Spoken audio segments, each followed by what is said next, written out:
Bonjour à tous les amis, j'espère que vous allez bien et que le confinement se passe bien également pour vous. Pour ma part, j'ai pu profiter de ce moment afin de réunir quelques informations sur les différents personnages de la mythologie africaine. Avant toute chose, il faut savoir que la mythologie africaine est à la fois unique et impressionnante de par sa diversité. Même si beaucoup de peuples partageaient une langue commune et vivaient géographiquement à proximité les uns des autres, les croyances locales variaient énormément.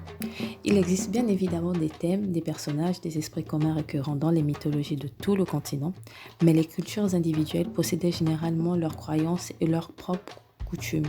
Même si ces dernières avaient des similitudes, il y a une autre chose importante à savoir, notamment sur les différents panthéons africains qui sont composés de nombreuses divinités. Ces dernières ne possédant pas le statut inaccessible des êtres suprêmes font l'objet des rites plus développés et suscitent une ferveur plus grande. Avant de rentrer dans le vif du sujet, une chose très importante à savoir que nous sommes une équipe de 3 personnes, 2 garçons dont une fille. En fait, nous sommes des cousins à la recherche de différentes choses qui ont marqué l'histoire de l'Afrique, plus précisément des personnages mythologiques qui ont joué un rôle au sein des diverses tribus africaines. Nous pouvons dès à présent rentrer dans le vif du sujet. Comme on vous l'a dit les amis, notre thématique se focalisera sur les personnages de la mythologie africaine. Alors commençons. Donc le premier personnage que l'on va vous présenter se nomme Eshu. Qui est Eshu? Il faut savoir qu'Eshu est un esprit très répandu sur le continent africain. On le retrouve notamment au Bénin et dans l'ancien royaume du Dahomey dans les villes suivantes: Ando, Ilisa, Zete et bien d'autres. Ce dernier est issu des traditions religieuses des Yoruba, qui est un grand groupe ethnique d'Afrique, surtout présent au Nigeria et dans d'autres pays d'Afrique. Revenons sur Eshu. Alors Eshu est un esprit atypique, car si les autres divinités d'Afrique sont liées à un phénomène climatique, à la nature, aux éléments, ce n'est pas son cas.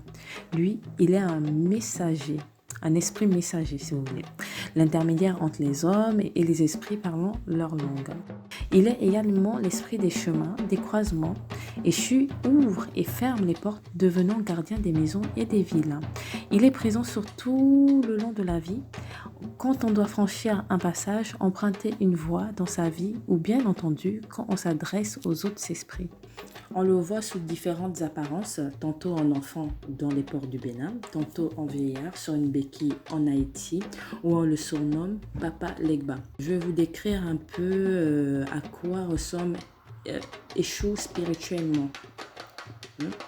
Il est vêtu de rouge et de noir, une tête ornée de flèches et il tient dans sa main un logo.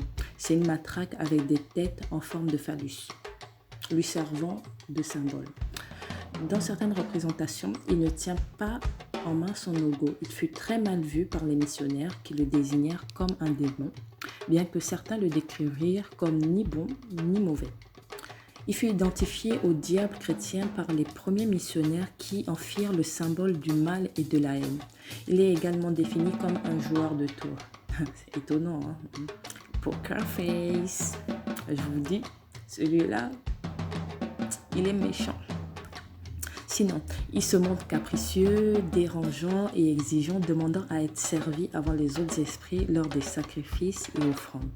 La raison étant que par son rôle d'intermédiaire, il doit s'assurer que l'offrande des hommes sera convenable pour les grands esprits. C'est comme si on vous ramenait de la bouffe. Imaginez un roi lui ramène la bouffe, mais avant qu'il ne mange, en fait, ce sont son testeur qui va manger pour lui, pour voir si la bouffe n'est pas empoisonnée. Enfin, imaginez un peu cette situation telle que celle-ci. Donc, le lundi est le jour qui lui est cependant entièrement dédié. Un vrai roi, hein. Eshu est une divinité d'une nature particulière dans le continent africain. On le retrouve également en Amérique du Sud, représentant le panthéon vaudou. Au Brésil, il est connu sous le nom de Exu, à Cuba sous le nom de Elegua et en Haïti sous le nom de Papa Legba. Je vous ai dit, il prend différents surnoms selon les pays au final. Peu connu du grand public, il reste une référence du spiritisme. On le retrouve également aujourd'hui dans la création artistique qui donne une nouvelle vie aux danses et percussions en rituel. Il puise l'inspiration des esprits afro-américains chez les esprits vaudous.